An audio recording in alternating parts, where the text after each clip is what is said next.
వెలుతురు టీవీకి స్వాగతం. నేను సుమలత. కాంగ్రెస్ ప్రభుత్వం ఫోర్త్ సిటీ పేరుతో చేసిన ప్రకటన వేడుక పెద్ద ఎత్తున భూదందా కొనసాగుతుందని కేంద్ర హోంశాఖ సహాయ మంత్రి బండి సంజయ్ కుమార్ అన్నారు. మహేశ్వరం నియోజకవర్గం పరిధిలో కాంగ్రెస్ నేతలు 1000 ఎకరాలను ముందుగానే సేకరించి రియల్ ఎస్టేట్ దందా చేస్తూ 1000 కోట్ల ఆస్తులను పోగేసుకునేందుకు సిద్ధమయ్యారని అన్నారు.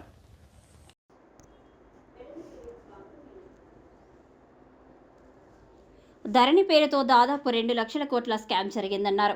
దేశంలోని అతిపెద్ద స్కామ్ ధరణి అని పేర్కొన్న బండి సంజయ్, కాంగ్రెస్ నేతలు కూడా బీఆర్ఎస్ బాటలో నడుస్తూ 1000 కోట్ల ఆస్తులను దోచుకునేందుకు సిద్ధమైందన్నారు. ఈరోజు మహేశ్వరం నియోజకవర్గంలోని గుర్రంగూడలో బోనాల ఉత్సవాలకు హాజరైన బండి సంజయ్ కుమార్, చేవెళ్ల ఎంపీ విశ్వేశ్వర్రెడ్డి, పార్టీ రాష్ట్ర ఉపాధ్యక్షులు గంగిడి మనోహర్ రెడ్డి, జిల్లా అధ్యక్షులు బొక్క నరసింహారెడ్డి, రాష్ట్ర అధికార ప్రతినిధి జె సంగప్ప, రాష్ట్ర నాయకులు అందెల శ్రీరాములు యాదవ్లతో కలిసి మీడియాతో మాట్లాడారు. గ్రేటర్ హైదరాబాద్ శివార్లోని 33 గ్రామ పంచాయతీలు, 20 పురపాలక సంఘాలు, 8 కార్పొరేషన్లు, 61 పారిశ్రామిక వాడలు, కంటోన్మెంట్ బోర్డు వీటన్నింటినీ గ్రేటర్ హైదరాబాద్లో విలీనం చేయాలనే ప్రతిపాదన అర్థం లేనిదని, ప్రజలపై పన్నుల భారం మోపేందుకే విలీన కుట్ర చేస్తున్నారు. 15 ఏళ్ల కిందట హైదరాబాద్ శివార్లోని విలీనమైన ప్రాంతాలు ఇప్పటికీ అభివృద్ధికి నోచుకోలేదని, వాటిని అభివృద్ధి చేయకుండా, కనీస సౌకర్యాలు కల్పించకుండా ఇతర మున్సిపాలిటీలు, కార్పొరేషన్లు, పంచాయతీలను విలీనం చేస్తామనడం అర్థం లేదని, దీనిపై బీజేపీ నాయకత్వం చర్చించి తగిన కార్యాచరణను ప్రకటిస్తుందన్నారు. గ్రామ పంచాయతీలకు ఉన్నాయి, మున్సిపాలిటీస్ దగ్గర ఉన్నాయి తప్ప ఏ విధంగా ఇలా మనం చేయాలంటే వ్యవసాయ భూములు కూడా కమర్షియల్ అయితే ఇప్పుడు అన్ని పన్నులు పడతాయి. ట్యాక్స్ పడుతుంది, కరెంటు బిల్లులు పడుతాయి, ప్రతి ట్యాక్స్ అన్ని ట్యాక్స్లు పెరుగుతాయి. వాళ్ళకి అభివృద్ధి చెందలేదు కాబట్టి ప్రజలందరూ వ్యతిరేకిస్తారు. కాబట్టి భారతీయ జనతా పార్టీ కూడా మా నాయకులందరూ, మా విశ్వేశ్వరరెడ్డి ఇక్కడ వారికి అనుభవం ఎక్కువ, గత కూడా మాజీ పార్లమెంట్ సభ్యులు, ప్రతి సబ్జెక్టు మీద, ప్రతి విషయం మీద వారికి అవగాహన ఉంది. వారికి అంటే నేను వారిని స్టడీ చేసే వాళ్ళు చూస్తున్నాను. చాలా వారు బీజేపీలో చేరకుండా కూడా నేను చాలా సందర్భాల్లో వారి దగ్గరికి వారు అడ్వైస్ తీసుకున్నాను. బీజేపీలో చేరకుండా నేను కోవిడ్ కంటే ముందు కూడా చాలాసార్లు అడిగాను.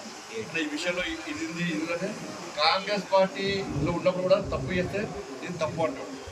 బీఆర్ఎస్ పార్టీలో కూడా కేసీఆర్ మూర్ఖత్వం మీద నచ్చకనే ఇది తప్పు అని చెప్పి బయటకు వచ్చారు. వాళ్ళ మోడీ గారి విధానాలు వచ్చే వాళ్ళు బీజేపీ వాటికి నాయకులు అందరూ కలిసి కూడా దీన్ని ప్రజల ఆలోచన ఏంది, ప్రజలు ఏందని చెప్పి తెలుసుకోవడం విషయం మీద పక్కన ఫైట్ చేస్తారు. ప్రజలు ఏమనుకుంటారు, ప్రజల ఆలోచన ఏంది? ఇప్పుడు గతంలో విలీనం చేసేటువంటి ప్రాంతాలు ఏమైనా అభివృద్ధి చెందినాయా? ఏ వరకు ఇష్టానుసారంగా పన్నులు పెంచి వాళ్ళ పేరుకి మాత్రమే జిహెచ్ఎంసీ అని చెప్పుకునే ప్రయత్నం చేస్తుంది తప్ప కానీ ప్రజలకు ఏం జరిగింది? అభివృద్ధి జరగలేదు. సమస్యలు ఎక్కడ ఉన్నాయి? గ్రామ పంచాయతీలకు ఉన్నాయి, మున్సిపాలిటీస్ ఎక్కడ ఉన్నాయి తప్ప ఏ విధంగా ఇలా మనం చేయాలంటే వ్యవసాయ భూములు కూడా కమర్షియల్ అయితే ఇప్పుడు అన్ని పన్నులు పడుతాయి. ట్యాక్స్ పడుతుంది, కరెంటు బిల్లులు పడుతాయి, ప్రతి ట్యాక్స్ అన్ని ట్యాక్స్లు పెరుగుతాయి.